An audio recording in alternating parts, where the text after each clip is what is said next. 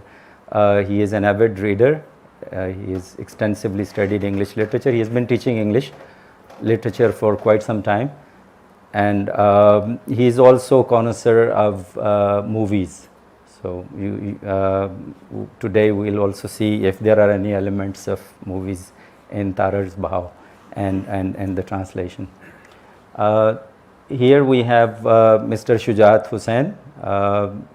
He is an intellectual. It's very difficult for me to introduce him because he has many different personalities, but he is an